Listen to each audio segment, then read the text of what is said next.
Hey, let's dive into emotionally unavailable men with the light in my face, right? Let me move over here a little bit. So here's the thing.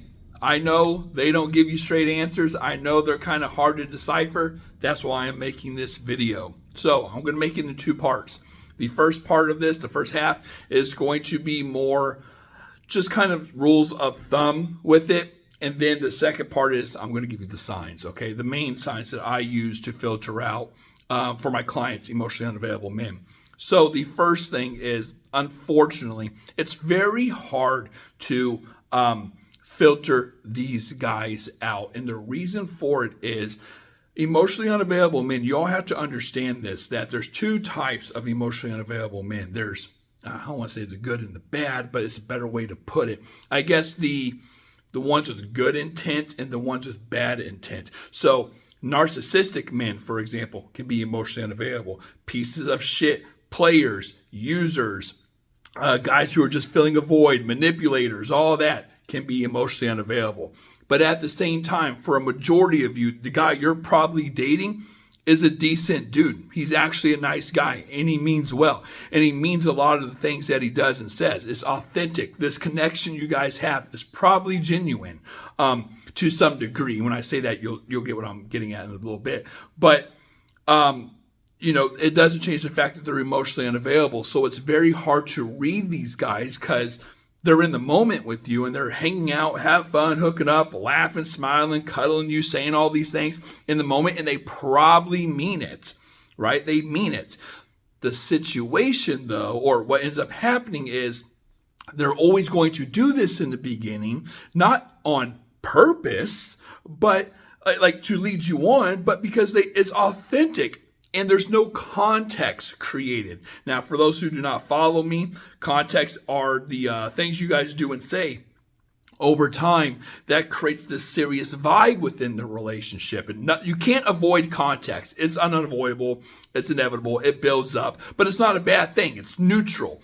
It's good if we're on the same page, want the same thing. So having sex, frequency, consistency, going on dates, talking about exclusivity, future planning, meeting friends and family, right? Leaving shit over each other's house, staying over house, whatever, going on trips. Like all these things create context, basically meaning like there's a hierarchy of like, if a guy's talking to 5 women, right? Let's just say hypothetically, like I'm swiping on apps, like you're not some basic chick anymore. You're not on the same level as these other girls on the apps. You're up here. Why? Because I've done all these things with you. I built context with you. There's substance in this relationship.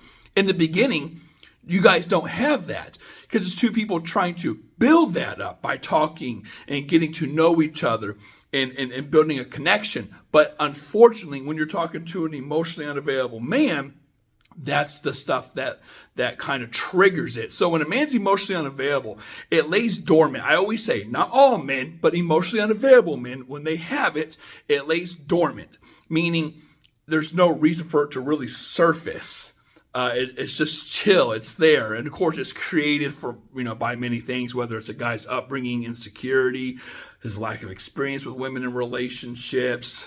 Maybe he has bad experiences in relationships, whatever. Okay. But it lays dormant until he meets someone wonderful like you, builds context up, and now it has a reason to sit on his shoulder and say, hey, bro, what the fuck you doing? Like, you remember what happened last time? Whatever. The guy gets in his head, he freaks out, and he pulls back. And this usually kind of happens around the halfway point. And I consider that, if we're going on an 8-week timeline, that's about between like the 4 and 6. I guess it's a little past the halfway point. But around the 4 to 6 week mark is when you kind of see that, or like around, that amount of dates, because context is built up. People are usually hooking up. There's more consistency there. And again, a guy's doing all this with good intentions, but he realizes, oh, fuck, I bit off more than I can chew. Maybe he overpromised or over-delivered or said all these amazing things on how he's never met anyone like you or has chemistry with you stronger than he's had with his wife that he known for 20 years. Whatever the hell guys say. Again, could he mean it? Yes. But it's like, oh, shit, I got to pay my dues now.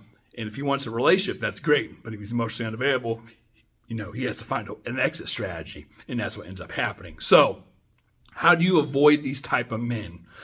I always tell women, I guess this is the part 2 of it. I always tell my clients that, like I told you, it's very hard to do. First off, you kind of just have to play it out. But if there's things you can do, it's the following. You have to figure out as much as possible. I'm not saying through an interview, just more in a detective way, just picking up the pieces, the things he's dropping, listening. There's a difference between reading the lines and reading between the lines. You have to get very good at reading between the lines of what he's saying and doing and acting and reacting based on the context building. So the first thing is be very good at understanding his dating history, meaning when was his last relationship? If he's newly single, we got a problem. When does he even want a relationship? How long was his longest relationship? Has he even had a long relationship? If he hasn't, you're not going to change anything. No offense, you're a beautiful woman, you're a bomb ass bitch, but you're not going to change it. It's very hard to change those patterns. There's a reason he's been single for 5 years, right? Which kind of leads me to the next thing. If a guy says, I want a relationship, he's in LA, he's in Austin, he's in New York, he's in San Diego, San Francisco, Chicago, any of the Florida, Miami, he's in any of those, UK, London, he's in any of these type of places where it's very easy to get women in a relationship, but he's been single for years. That doesn't make sense, right?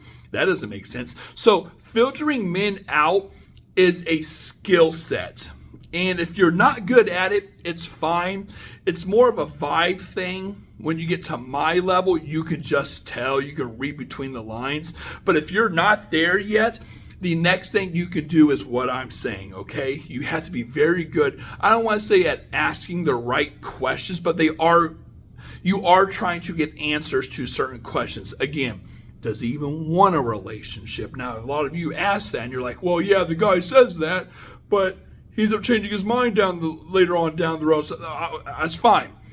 I still want you to bring it up, right? Whether he's lying to you or not, or changes his mind with, like I said, the guy means it, he means well, but then he gets in his head and it freaks out. It's like, well, why does that matter then if I bring that talk up or not? Because you want to frame it that what this is, this dynamic that we have is mutual towards building a relationship. Because once shit hits the fan, he starts acting like a fool, you can say, like, you could check him, you could bring it up, versus if you were to say nothing at all, like on what this was or what you're looking for, well, then it's like, well, he's kind of in the clear now. It's kind of like, well, we didn't really discuss it, and then the guy kind of gets out scot-free instead of saying, I guess it holds the guy accountable. It gives him responsibility, like to agree, sign the contract, and then fulfill the agreement. Now, that doesn't always mean that it always works out between two people, but if a guy starts acting like a fool when he says he wants a relationship, you can easily question him.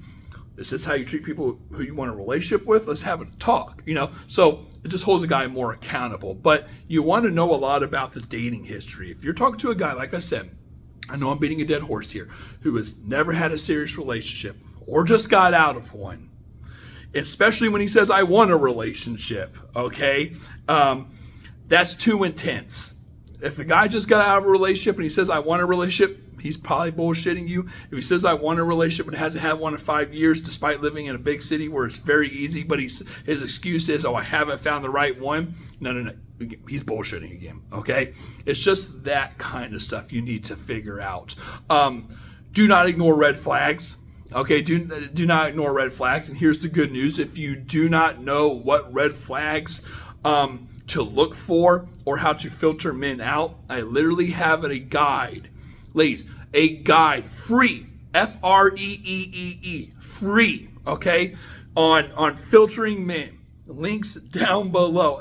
Everything I'm telling you here and more, all the questions to ask him, how to get deep into those questions, numerous red flags to look out for, and the explanations with them. All those links are down below, along with like 8 or 9 other guides, okay? So if you're interested in all that and or working with me, links down below. But ladies, at the end of the day, You have to understand it's very hard to figure it out in the beginning.